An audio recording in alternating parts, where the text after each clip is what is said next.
Journal of Discourses. Volume 9. Discourse 4. Sectarian Religion, Democracy, etc. By George A. Smith. I arise before you to offer a few remarks, and to preach from a text. I do not know that you will find it recorded in any particular volume, and it is not exactly possible for me to tell the chapter and verse, but it will be found in the Gospel according to St. Brigham, Sectarian Religion, Sectarian God, and the Democracy of our country compared together. We find in the Methodist discipline that the God worshipped by John Wesley's followers was a very singular being, without body or parts. In the platforms of the Presbyterians, Baptists, and other denominations, it is declared that he has neither body, parts, nor passions. This is John Knox's old platform. I never was very much posted in these systems of piety, but I remember, when quite young, looking at the book containing the articles of their faith, and wondering what sort of a being it was that had neither body, parts, nor passions, and I might perhaps, with propriety, add principles or power. Lindley Murray says a substantive is the name of anything that exists, but if a being had no body, parts, or passions, its existence could only be imaginary. I suppose it would be a noun, but not really a substantive. I understand a substantive, according to Kirkham, to be the name of a substance. The God that Moses saw wrote with his finger upon the tables of stone. See Exodus, chapter 31, verse 18. The God that Jacob saw walked with him. Jacob was, no doubt, an expert wrestler, and in the habit of throwing anybody that came along. See Genesis, chapter 32. He was wandering about one night, and met a stranger, with whom he wrestled all night, and when he found he could not throw him, he said, "You are something more than a man, or I could throw you. But I will not let thee go, except thou bless me, for thou art more than mortal, or I could throw thee." And Jacob said, "I will call the name of the place Peniel, for I have seen God face to face, and my life is preserved." The God with whom Jacob wrestled had some body and some parts. I need not go to investigate this subject, only to say that the God worshipped by the sectarian world is not the being that wrestled with Jacob. We also learn from the old book that the Lord created man in his own image and in his express likeness. Man possesses body and parts, the result is, he is a being in the express image of the Father. The Father of the God that the sectarians worship is not the being who created man, but this imaginary deity, or myth of nothing at all, whose center is said to be everywhere, and whose circumference is nowhere. I have heard it described in that language, which is worshipped by the sectarian world, can simply be expressed by using the words of the Methodist discipline and the creeds generally. And with the addition of 2 or 3 other words, without body, parts, or passions, then add principles or power.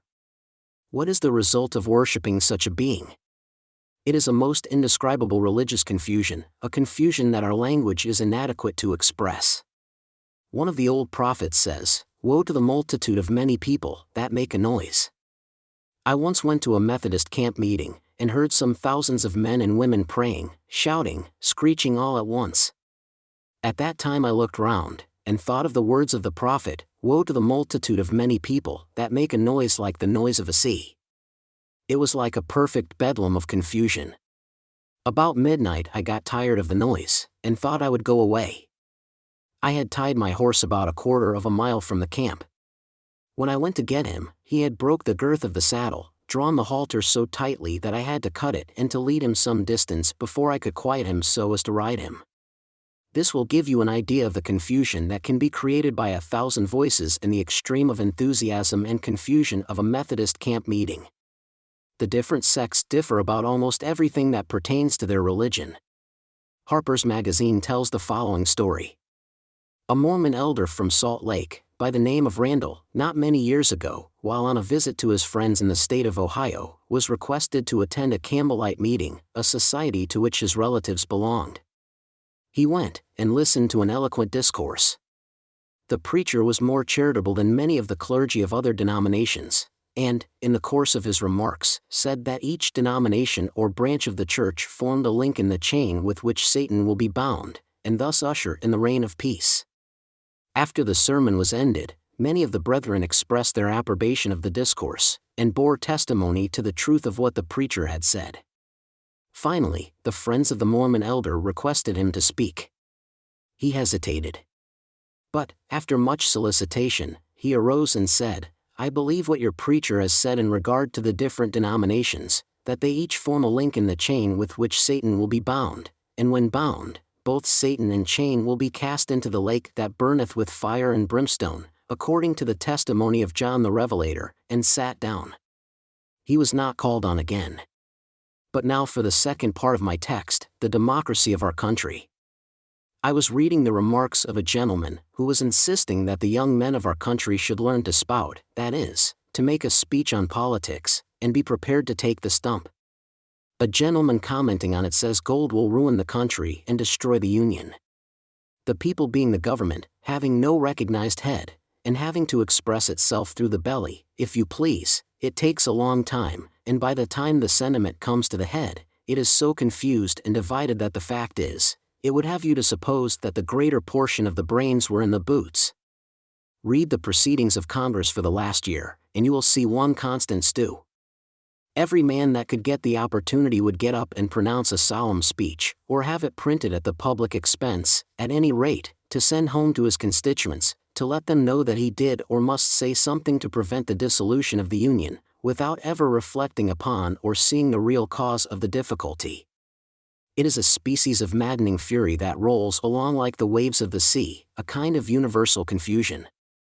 Take, for instance, those who have been the most devoted to the Constitution of the United States, and they, like the ancients who shouted, "Great is the goddess Diana of the Ephesians," would shout, "Great is the Constitution." A great and glorious thing is the Union. And every step they would take, every single effort they would make, would be to tread on the rights of others. What is the matter? What causes all this confusion?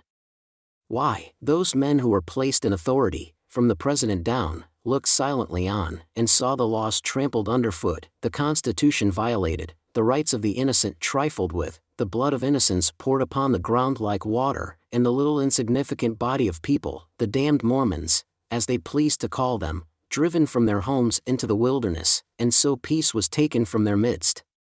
Suppose you get the Christians now together and fetch them up here, and ask them to tell us which is the pure religion. Take, say, a dozen of the leading sects, and let each one tell us which is the pure religion of Jesus Christ, and they would get up such a quarrel, such a confusion, such a hubbub, that it would be impossible to tell anything about it. Go to work and gather up the different factions of our country, politically, and let them undertake to tell what the matter is, and it would only have a tendency to show a specimen of that ignorance, stupidity, weakness, and universal confusion which reigns throughout the land. When the Latter-day Saints were driven from Jackson County, in 1833, Joseph Smith prophesied that if the people of the United States would not bring to justice that mob and protect the saints, they should have mob upon mob, until mob and power and mob rule should be all over the whole land, until no man's life or property should be safe. This prophecy is being literally fulfilled. The laws of the country are trampled upon with impunity, and there is nothing but a general and universal mob rule. There is really a combination of corruption which exceeds anything which the world has witnessed for generations. Take, for instance, the officers of the army. Go into any little detachment of the army, and they get together in solemn conclave, and condemn a whole lot of provisions, sell them for a mere trifle. Some of them will buy them in again, and pay 20 times as much as they sold for, and thus bleed Uncle Sam. Such men are in office every year. Men in office think it a fine thing to swindle the government, which is only a miserable goose for them to pluck. Now I will put the text together. The religious and political organizations of the country. Abe Lincoln, the present President of the United States, that was, at any rate he occupies the seat and claims the title, and presides over a portion of the Union at Washington in name. This man is the representative of the religious enthusiasm of the country. For the last 30 years there has been a constant stirring up and firm exertion on the part of the North to get up a crusade against slavery, to make the men who live in the southern states turn over their slaves. I was raised in the state of New York, and recollect the early movements in this matter. At that time a great many men held slaves. We drove our slaves to Virginia and sold them for the money, and got full pay. We immediately began to feel sorry for them, and began to feel that it was very wicked to keep them, seeing we had got the money for ours. Our state was free from slavery, and we desired all the Virginians to turn theirs loose. We grew more and more conscientious about it. The pulpit took the lead, the Sunday schools and every other religious influence that could be brought to bear. Mr. Lincoln now is put into power by that priestly influence, and the presumption is, should he not find his hands full by the secession of the Southern states, the spirit of priestcraft would force him, in spite of his good wishes and intentions, to put to death, if it was in his power, every man that believes in the divine mission of Joseph Smith, or that bears testimony of the doctrines he preached. There is no spirit more intolerant, cruel, and devilish than a spirit of religious persecution. It carries its cruelties to a greater extent, and when the civil authority becomes mingled with the religious, and that power is united, and the sword is placed in their hands, it is the most bloody weapon that was ever wielded. Infidelity is almost harmless, compared with it. The bloodthirsty power that has been exercised under such influence exceeds anything that history records. It is a union, a combination of civil and religious power in the hands of corrupt men, and that brought to bear, and turned loose upon us, with a determination to annihilate every Latter-day Saint. But God is our shield and our protector. It was this influence that brought us trouble during the administration of Mr. Buchanan. The Republican organs whipped Mr. Buchanan into the Utah War, and they then whipped him for getting into it, and they whipped him until he got out of it the best way he could, and then they whipped him awfully for getting out. They meant to keep him there until the work of destruction was done. But, thank the Lord, the Latter-day Saints yet live, and yet have an influence, and they are yet felt. Now, brethren, this is the word of the Lord. And that contention which exists throughout the country, and which by its actual division is rendered powerless to injure us, is really our protection. God uses it to protect us. He has said, "The wicked shall slay the wicked." The time shall come when the vengeance of the Almighty will fall upon the heads of those that have persecuted, slain, driven, and rejoiced over the destruction and affliction of the saints. I know that this is the work of the Lord Almighty. I bear my testimony to it. And I say that if we were as we ought to be, if we would listen to the counsel of President Young as we ought to do, if we would obey his instructions as we ought to obey them, we should be the wealthiest people upon the face of the earth. I suppose, however, so far as the necessaries of life are concerned, we are so now. I presume you cannot find a community throughout the United States as large as ours but what the present distress, growing out of the present financial panic, from political disorganization, the failure of men to pay their debts, the refusal of the South to continue in the Union. Among these influences you cannot find a community so large as this but what would be more or less actually in a state of suffering for want of bread. There is no Latter-day Saint in these mountains but what can get good bread, and eat that which is good and wholesome. Hence, I may say, we are the richest people, and if we had listened as we ought to have done for the last 4 years to the counsel of the presidency, we should have possessed millions of property which we do not now. The fear there is in the breasts of many that the presidency will exercise an influence over their business affairs, that would not give them as good a chance as they ought to have, has been all the while a plan to entangle our own feet, and has caused us to grope like blind men in the dark, and scramble for the picayune when we might as well have picked up the eagles. I have been sorry for this. I know that a wise head to guide us in our movements in our different settlements, to tell us what we should cultivate, what kind of things we should improve in, and the advantages to be taken of the climate and productions of our several localities, and the way we should exercise our labor to produce the necessaries of life, is of vast importance to us. We have our brethren scattered all over the world, far and near, and many of them have been struggling for years to come to Zion. We should be awake while we are here, and try to release them from their bondage, for ere long the terrible storm will break loose, every man's hand will be let loose upon his neighbor, and blood and distress, turmoil, sorrow, misery, war, and destruction will sweep the whole face of the earth as with the besom of destruction. Let us, then, exert ourselves to deliver our brethren, that they may flee from the old barn like rats from a building on fire, and escape in time, and escape unhurt. Be wide awake and diligent in these things, and, when we are called upon to go after the poor, regard it as a most important mission. I do not want a bread. There is no Latter-day Saint go as teamsters, select some that are of no account. If you send out a team round which you expect to have gathered 15 or 20 saints to cross the plains, send a man that will be a father to them, and teach them righteousness, and inspire them with good sentiments and exalted feelings.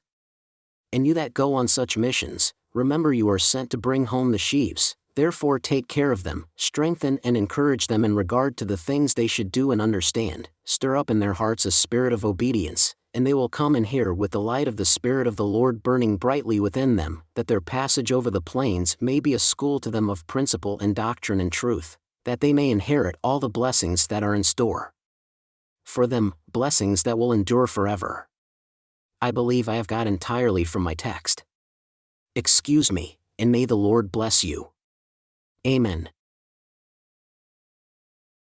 These were remarks by Elder George A. Smith, made in the Tabernacle, Great Salt Lake City, April 6, 1861. Like, share, and subscribe. Check back for new videos and playlists often. Take care.